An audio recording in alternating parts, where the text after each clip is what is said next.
हम लोग बात कर रहे थे वैदिक वाङ्मय के संदर्भ में और वेदों का सामान्य परिचय देख रहे थे। भाग 5 तक हम लोगों ने पिछले वीडियो में देख लिया था। आज हम लेकर आए हैं इस श्रृंखला में भाग 6। तो आज हम लोग देखेंगे सामवेद का परिचय। हम लोगों ने ऋग्वेद और यजुर्वेद का सामान्य परिचय पढ़ लिया था। आज हम पढ़ेंगे सामवेद का सामान्य परिचय। अब देखते हैं कि सामवेद किसे कहते हैं। तो सामवेद किसे कहते हैं, इस संदर्भ में हमें एक जैमिनी के द्वारा उक्त एक वाक्य मिलता है, गीतिषु समाख्या, अर्थात जो ऋक है अर्थात ऋचा है, अर्थात जो ऋग्वेद के जो मंत्र हैं उन मंत्रों के गीतिषु साम आख्या, जो जब गाया जाता है यानी कि उसी ऋग्वेद के मंत्रों को जब गाया जाता है, उनका गान किया जाता है, तो उसे साम आख्या यानी कि सामवेद कहते हैं, ऐसा जैमिनी ने उल्लेख किया है।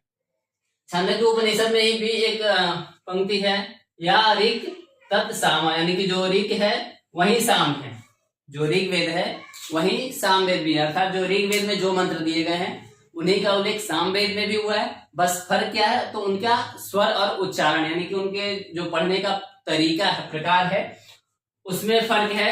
तो इसलिए जो ऋग्वेद है वही सामवेद है और जो ऋग्वेद के ही मंत्रों का उल्लेख इसमें हुआ है। बस ऋग्वेद में मंत्रों को पढ़ा जाता है और इसमें मंत्रों को गाया जाता है, फर्क इतना ही है।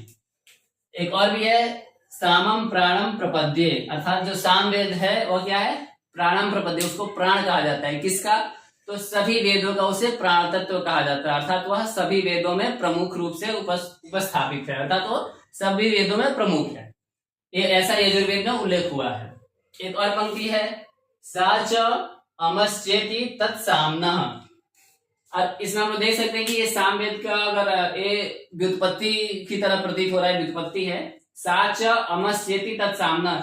इसमें बहुत महत्वपूर्ण इसमें एक चीज है, साच अर्थात वह जो ऋग्वेद के मंत्र हैं, अमश्च, अमश्च मतलब क्या है, यहाँ पे अम का अर्थ है गे, अर्थात उन्हीं सामवेद के मंत्रों को अमश्चेति जब गाया जाता है तो उन्हें सामना यानी कि सामवेद कहा जाता है। ठीक है, ऐसा बृहदारण्यकोपनिषद में उल्लेख है।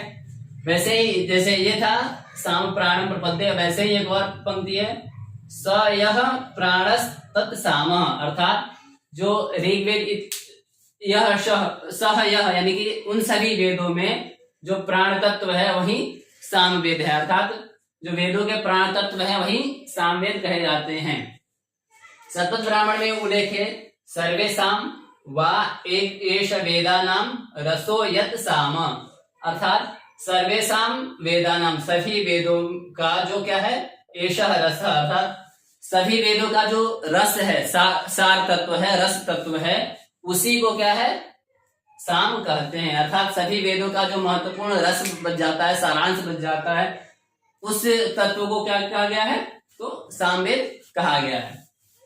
एक और बृहद देवता में कहा गया है, सामान्य यो वेत्ति सवेद तत्वम, अर्थात सामान्य वेत्ति सवेद तत्वम, अर्थात सामवेद सामान्य वेत्ति सवेद तत्वम, वास्तव में वेद तत्व कौन है, सभी वेदों में मुख्य वेद तत्व कौन है, सामवेद ही है, जो सभी वेदों का मुख्य तत्व कहा जाता है। अर्थात इसी का सारांश आ गया कि वेदों के जो सार है वही सामवेद कहा जाता है। श्रीमद् भगवत गीता में भी कृष्ण ने यह उल्लेख किया है, वेदानाम सामवेदोस्मि, वहां पे दिए हैं, वेदानाम सामवेदोस्मि, अर्थात वेदों में मैं सामवेद हूं, अर्थात वहां पर भी श्री कृष्ण ने सामवेद को ही प्रमुख माना है वेदों में। ठीक है, अब आगे चलते हैं हम लोग सामवेद के संदर्भ में। तो इसके कुछ चीजें देख लेते हैं कि सामवेद के प्रमुख देवता कौन है, सूर्य, हम लोग पीछे इसका उल्लेख भी कर चुके हैं। ऋषि कौन है, जैमिनी, हमें ये पता है कि जब वेद विभाजन हुआ था तो वेद व्यास ने 4 वेदों को विभाजन करके उनके आधार पे 4 शिष्यों को पढ़ाया, तो उसमें इसके जो ऋषि हैं तो वह जैमिनी, अर्थात जैमिनी को सामवेद पढ़ाया था। इसलिए इसके अगर ऋत्विक के बारे में देखें, इसके ऋत्विक कौन है, उद्गाता, उद्गाता, क्योंकि ये मंत्रों को जो गाने वाला है उसे ही उद्गाता कहते हैं। मंत्र इसमें कितने हैं, तो 1875 मंत्र टोटल सामवेद में। तो सामवेद में जो 1875 मंत्र है, चूंकि इसमें 2 भाग हैं, पूर्वार्चिक और उत्तरार्चिक, तो पूर्वार्चिक में 650 मंत्र हैं प्लस उत्तरार्चिक में 1225 मंत्र है, दोनों मिलाकर के हो जाते हैं 1875 मंत्र। अब इसमें 1875 मंत्र में एक चीज है कि हम लोगों ने अभी ऊपर देखा कि जो ऋग्वेद है वही सामवेद है, या ऋग तत्साम अर्थात वही ऋग्वेद के इसमें मंत्र। तो क्या टोटल जितने मंत्र है 1875 ये पूरे सामवेद ऋग्वेद का मंत्र है? ऐसा नहीं है। इसमें क्या है कि केवल 1504 मंत्र ऋग्वेद का है, और इसी 1504 मंत्र में से क्या है कि 267 मंत्र और इसमें वो हो गए, मतलब इन्हीं का दोबारा पुनरुक्ति हुआ, दोबारा ये उसमें कहे गए हैं। तो इसलिए क्या हो जाता है कि अगर ऋग्वेद से लिए गए मंत्रों की संख्या पूछा जाए तो वह 1771 हो जाता है। यानी कि 1771 मंत्र जो हैं वह कहाँ से लिए गए हैं? ऋग्वेद से लिए गए हैं। तो सामवेद के अपने कितने मंत्र बचे? तो इसमें माइनस कर लेते हैं, यानी कि 104 मंत्र किसके बचे? सामवेद के। अब ये जो सामवेद के मंत्र है वो भी 104 मंत्र केवल इन्हीं के नहीं है, केवल 99 मंत्र ही अपने सामवेद के हैं, प्लस 4 मंत्र इसी में से 4 मंत्र पुनरुक्त है, दोबारा कहे गए हैं। इसलिए क्या है, 99 मूल मंत्र सामवेद के, उसमें 4 मंत्रों का पुनरुक्त हुआ है अर्थात 104 हो गए, और 1771 मंत्र ऋग्वेद के हैं। तो टोटल हो गए कितना? 1875 मंत्र। ठीक है, अब आते हैं एक, तो ये हम लोग ने विभाजन ने किया कि पूर्वार्चिक और उत्तरार्चिक दो भाग में सामवेद बटा हुआ है। तो इसमें से पूर्वार्चिक जो है, पूर्वार्चिक में 6 अध्याय हैं। ठीक है, इनको प्रपाठक भी बोला जाता है। तो इसमें 6 प्रपाठक भी है, 6 प्रपाठक अथवा 6 अध्याय हैं। और इन 6 अध्यायों को क्या किया गया है? कांडों में बांटा गया, 4 कांडों में प्रमुख रूप से बांटा गया। 4 कांड कौन कौन से हैं? तो आग्नेय कांड, ऐन्द्र कांड, पौमान कांड और आरण्य कांड, ये 4 प्रमुख कांड में बांटा गया है। ठीक है, तो पूर्वार्चिक में 6 अध्याय हैं और 6 अध्याय को क्या है? 4 कांडों में बांटा गया। इसमें से भी एक चीज आप ध्यान दे दीजिए कि जो पहला अध्याय है, 6 अध्याय है, 6 अध्याय में से जो पहला अध्याय है वो आग्नेय कांड है। 2 से लेकर के 4 तक, 2, 3, 4 ये आग्नेय ऐन्द्र कांड है, 5वां पौमान कांड है और 6ठा आरण्य कांड है। एक चीज और है कि इस पूर्वार्चिक में परिशिष्ट भी दिया हुआ है, जिसमें सिर्फ 10 मंत्र हैं। तो वह जो परिशिष्ट है उसको महानामनी कांड कहा जाता है। तो इस महानामनी कांड में क्या है? 10 मंत्र हैं, और ये टोटल 5 कांड का मिलाकर के इसमें टोटल 650 मंत्र हो जाते हैं। ठीक है, अब आगे चलते हैं उत्तरार्चिक। उत्तरार्चिक में क्या है? 21 अध्याय है अथवा 9 प्रपाठक। इसमें 9 प्रपाठक है और 21 अध्याय हैं। तो अध्याय में जब कहेंगे तो 21 अध्याय, और जब प्रपाठक में कहेंगे तो 9 प्रपाठक है, ऐसा। अब आगे चलते हैं कि इस सामवेद के प्राचीन में कितने शाखा थे, कितने शाखाओं का नाम मिलता है और वर्तमान में कितने शाखा हैं। तो पतंजलि ने महाभाष्य में कहा है सहस्र वर्तमान सामवेदः, अर्थात सामवेद के सहस्त्र शाखाएं थे, यानी कि 1000 शाखाएं सामवेद के हुआ करती थी। परंतु वर्तमान में सिर्फ 3 शाखाओं का नाम 3 शाखाएं ही प्राप्त होते हैं। लेकिन चरण व्यूह, सामतर्पण, दिव्यावदान और जैमिनी गृहसूत्र, इन चारों जगहों पर सिर्फ सामवेद के 13 शाखाओं का ही उल्लेख है, 13 शाखाओं का ही नाम मिलता है। इसमें नाम भी दिया हुआ है। तो जो शौनक का चरण व्यूह है, सामतर्पण, दिव्यावदान और जैमिनी गृहसूत्र, इसमें सिर्फ 13 शाखाओं का उल्लेख मिलता है, और वर्तमान में सिर्फ 3 ही शाखा प्राप्त होते हैं, कौथुमीय शाखा, राणायणीय शाखा, जैमिनीय शाखा। ठीक है, अब यहाँ पे थोड़ा सा और हम लोग चर्चा कर लेते हैं कि कौथुमीय शाखा, राणायणीय शाखा और जैमिनीय शाखा, क्या ये सब अलग अलग हैं? क्या इसमें अलग अलग मंत्र दिए हुए हैं? तो ऐसा कुछ नहीं है। कौथुमीय शाखा में भी 1875 मंत्र है, राणायणीय शाखा में भी 1875 मंत्र है। तो दोनों में फिर फर्क क्या है? तो दोनों में सिर्फ उच्चारण का फर्क है, दोनों में पढ़ने का प्रकार जो है उसका फर्क है, उसका भेद का फर्क है, स्वर वर्ण इत्यादि का उच्चारण प्रकारता का फर्क है। इसलिए कौथुमीय और राणायणीय बिल्कुल एक जैसा है। जो जैमिनीय है इसमें क्या है, 188 मंत्र कम है, यानी कि ये जो 1875 मंत्र है इसमें से 188 मंत्र जैमिनीय शाखा में कम मिलता है। तो जो वर्तमान में तीनों शाखा है, कौथुमीय शाखा, रामायणीय शाखा और जैमिनीय शाखा, तो जो मंत्र कौथुम में है वही रामायणी में ही है और वही जैमिनी में है, परंतु जैमिनी में मंत्रों की संख्या कुछ कम हो जाती है। ठीक है, इन जो मंत्र हैं, ये जो 1875 मंत्र है, इनको गाने का 5 प्रकार बताया गया उसमें, यानी कि 5 तरीकों से उसमें गाया जाता है, तो उसको सामगान कहते हैं, यानी कि गाने के तरीका को उसमें सामगान कहते हैं। और वह जो सामगान है वह क्या है? प्रस्ताव, उद्गीत, प्रतिहार, उपद्रव और निधन। ये जो 5 प्रकार के सामगान है और इनको गाने वाले भी हैं। जो प्रस्ताव है उसको, इसके गाता को प्रस्तोता कहा जाता है। उद्गीत जो है उसके ऋत्विक को उद्गाता कहा जाता है। यही जो सामवेद का ऋत्विक है उद्गाता, वो यही वाला उद्गाता है, क्योंकि उद्गीत स्वरों वाले मंत्रों की संख्या इसमें ज्यादा है, उद्गीत साम की संख्या ज्यादा है, इसलिए इसको उद्गाता इसके ऋत्विक है। प्रतिहार, इसको प्रतिहर्ता बोलते हैं, प्रतिहर्ता। उपद्रव को भी उद्गाता बोलते हैं। और निधन में जहां पे प्रस्तोता, उद्गाता और प्रतिहर्ता तीनों का सम्मेलन हो जाता है, उसको निधन कहते हैं। तो प्रस्ताव, उद्गीत, प्रतिहार, उपद्रव और निधन, ये 5 प्रकार से साम मंत्रों को गाया जाता है, यानी कि सामवेद के मंत्रों को का गान किया जाता है। इसलिए क्या है, 5 सामगान है। तो यह प्रश्न प्रायः पूछ दिया जाता है कि सामगान कितने हैं। परीक्षाओं में यह सामान्य प्रश्न है कि सामगान कितने हैं, तो 5 सामगान है। और एक और प्रश्न इसी से जुड़ा हुआ आता है कि कितने साम विकार हैं।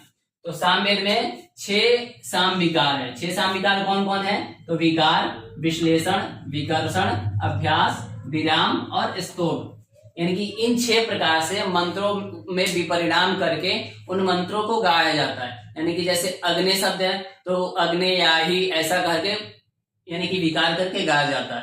तो इस प्रकार क्या है कि जो सामवेद के मंत्र है उनको 6 प्रकार से परिवर्तित करके गाने का विधान है, इसलिए उसको विकार, विश्लेषण, विकर्षण, अभ्यास, विराम और स्तोभ, ये 6 साम विकार हैं। इससे भी प्रश्न आते हैं कि सामवेद के कितने विकार है, यानी कि साम मंत्रों के कितने विकार हैं, तो 6 साम विकार। ठीक है, आगे हम लोग चलते हैं। ये तो वेदों का परिचय हो गया, यानी कि जो सामवेद का परिचय। सामवेद के परिचय के अकॉर्डिंग ये केवल संहिता हम लोगों ने भाग देखा। संहिता के अलावा उसके ब्राह्मण, आरण्यक, उपनिषद इत्यादि भी प्रत्येक वेद के होते हैं। इसके ब्राह्मण के बारे में बात कर लेते हैं। ब्राह्मण वही है जहाँ पे मंत्रों की व्याख्या होता है, विनियोग इत्यादि का वर्णन होता है, वही ब्राह्मण कहा जाता है। ब्राह्मण की 10 विधियां हैं, इसका उल्लेख भी हम लोगों ने पिछले वीडियो में देखा था। तो ये जो ब्राह्मण है, तो अगर देखें तो सामवेद के कुल 9 ब्राह्मण हमें प्राप्त होते हैं। वह कौन कौन से होते हैं? तो तांड्य ब्राह्मण को ही पंचविंश ब्राह्मण, प्रौढ़ ब्राह्मण और महाब्राह्मण कहा जाता है। महाब्राह्मण भी इसी को बाधी है, प्रौढ़ ब्राह्मण भी इसी को कहते हैं, पंचविंश ब्राह्मण भी इसी को कहते हैं। चूंकि इसमें क्या है कि पंचविंश ब्राह्मण से आप एक चीज याद रख सकते हैं कि इसमें 25 अध्याय हैं। 25 अध्याय होने के कारण इसको क्या है, पंचविंश ब्राह्मण कहा जाता है। 25 अध्याय है और एक अध्याय में और 5 पंचिका है। ठीक है, 5 पंचिका है, एक पंचिका में 5 अध्याय है, इस प्रकार से 5 पंचिका हो गए और 25 अध्याय हो गए। और इसे तांड्य और प्रौढ़ और महाब्राह्मण भी बोला जाता है। तो तांड्य का तात्पर्य है क्योंकि इसको तांडी ऋषि ने लिखा था, तांडी महर्षि ने लिखा था, इसलिए इसको क्या है, तांड्य ब्राह्मण कहते हैं। ठीक है, अब आते हैं षड्विंश में, यानी कि नाम से ही स्पष्ट है कि जिसमें 26 अध्याय है। षड्विंश यानी कि 26 अध्याय है, उसको षड्विंश ब्राह्मण कहा जाता है। इसको अद्भुत ब्राह्मण भी कहा जाता है। ठीक है, संविधान ब्राह्मण, आर्षेय ब्राह्मण, देवताध्याय, उपनिषद ब्राह्मण के भी अपर नाम है मंत्र ब्राह्मण और छांदोग्य उपनिषद ब्राह्मण, इसे बोला जाता है। उपनिषद ब्राह्मण को ही छांदोग्य उपनिषद ब्राह्मण, छांदोग्य उपनिषद भी इसी पर आधारित है और मंत्र ब्राह्मण भी इसी उपनिषद ब्राह्मण को कहा जाता है। संगीतोपनिषद, ये उपनिषद और संगीतोपनिषद दोनों अलग अलग हैं। वंश ब्राह्मण, और इसके अतिरिक्त ये जो यहाँ तक जो है वह 2 शाखाओं पर है, यानी कि कौथुमीय और राणायणी। तो इन कौथुमीय और राणायणी पे ही ये 8 उपनिषद हैं। बाकी ये जो जैमिनीय है या जैमिनीय को तौलकार ब्राह्मण भी कहते हैं। तो ये जैमिनीय और तौलकार जो ब्राह्मण है वह केवल जैमिनीय शाखा पर है। तो इसलिए क्या है कि 8 जो है वह केवल 2 शाखाओं पर अर्थात कौथुमीय और रायडी पे है, और जैमिनीय तौलकार ब्राह्मण जैमिनीय ब्राह्मण पे है। जैमिनीय के भी 3 भेद दिखाए जाते हैं, एक जैमिनीय ब्राह्मण जिसको तौलकार ब्राह्मण कहते हैं, जैमिनीय आर्षेय ब्राह्मण और जैमिनीय उपनिषद ब्राह्मण, ये 3 इसके भेद भी दिखाए जाते हैं। अब आते हैं आरण्यक में। तो आरण्यक वही तौलकार आरण्यक और छांदोग्य आरण्यक। तौलकार आरण्यक मतलब आप समझ ही सकते हैं यहाँ से, यानी कि जैमिनीय जो ब्राह्मण है जैमिनीय उसको तौलकार ब्राह्मण कहते हैं, इसी पर तौलकार आरण्यक है। दूसरा है छांदोग्य आरण्यक। तो छांदोग्य आरण्यक किस पर है?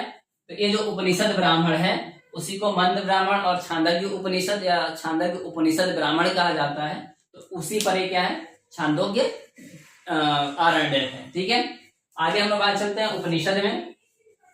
तो ये जो सामवेद के उपनिषद है वह सिर्फ 2 हैं। कौन कौन से? तो छांदोग्य उपनिषद और केनोपनिषद। तो छांदोग्य उपनिषद जो है वह इसी उपनिषद ब्राह्मण से ही लिया गया है, इसलिए इसको छांदोग्य उपनिषद। और जो केनेशितम पद्धति है, तो केनेशितम से शुरू यानी कि केन से शुरू है, तो ईशावास्योपनिषद के जैसे ईशावास्यमिदं सर्वम से ईशा लेकर के ईशावास्योपनिषद हो जाता है, वैसे उसी तरह केनेशितम पद्धति से लेकर के केन से लेकर के केनोपनिषद यह हो जाता है। हम लोग देखते हैं आगे शिक्षा के जहाँ पे स्वर वर्ण मात्रा इत्यादि का उल्लेख किया जाता है। तो ये जो शिक्षा है सामवेद के 2 शिक्षा माने जाते हैं। शिक्षा में मूलतः एक नारदीय शिक्षा है और इसी शिक्षा के का ही अंश है प्रातिशाख्य। तो इसमें एक पुष्य सूत्र है जो कि साम प्रतिशाख्य के नाम से जाना जाता है। एक्चुअली ये पुष्य के द्वारा लिखे जाने के कारण इनको पुष्य सूत्र कहा जाता है, और यह पुष्य सूत्र मूल रूप से साम प्रतिशाख्य, ठीक है, जिसमें सामवेद के मंत्रों को किस प्रकार पढ़ा जाए, क्या उसका उच्चारण स्थान इत्यादि है, इसमें उल्लेख हुआ है। ठीक है, आगे हम लोग कल्प के बारे में बात करते हैं। कल्प के 4 वेद होते हैं, श्रौत सूत्र, गृह सूत्र, धर्म सूत्र और शुल्ब सूत्र। तो इसके श्रौत सूत्र को देखते हैं। तो श्रौत सूत्र में इसके कौन कौन से हैं? तो लाट्यायन, द्रायायण, मशक को आर्षेय कहा जाता है, आर्षेय, खादिर और जैमिनीय। ये 5 जो है ये इसके श्रौत सूत्र हैं। लाट्यायन, द्रायायण, आर्षेय, खादिर और जैमिनीय, ये इसके 5 श्रौत सूत्र है। गृह सूत्र इसके 4 हैं, खादिर, गोभिल, गौतम और जैमिनीय। खादिर, गोभिल, गौतम और जैमिनीय इसके 4 गृह सूत्र हैं। अब धर्म सूत्र के बारे में बात कर लेते हैं। तो धर्म सूत्र इसके एकमात्र है, गौतम धर्म सूत्र। ठीक है, तो एकमात्र इसके सूत्र हो गए गौतम धर्म सूत्र। इसके बाद बात करें शुल्ब सूत्र के बारे में। तो यह जो शुल्ब सूत्र है इसमें नहीं है। क्यों? क्योंकि शुल्ब सूत्र केवल यजुर्वेद में होता है, क्योंकि यजुर्वेद में ही शुल्ब का अर्थ है रस्सी, और उसी के द्वारा हमें वेदियों को मापा जाता है। इस कारण से क्या है, इसको शुल्ब सूत्र बोला जाता है। अब इसके बाद से हम लोग हमारा आज का वीडियो यहीं पे खत्म होता है। अगले वीडियो में हम लोग अथर्ववेद का परिचय देखेंगे। तब तक के लिए धन्यवाद।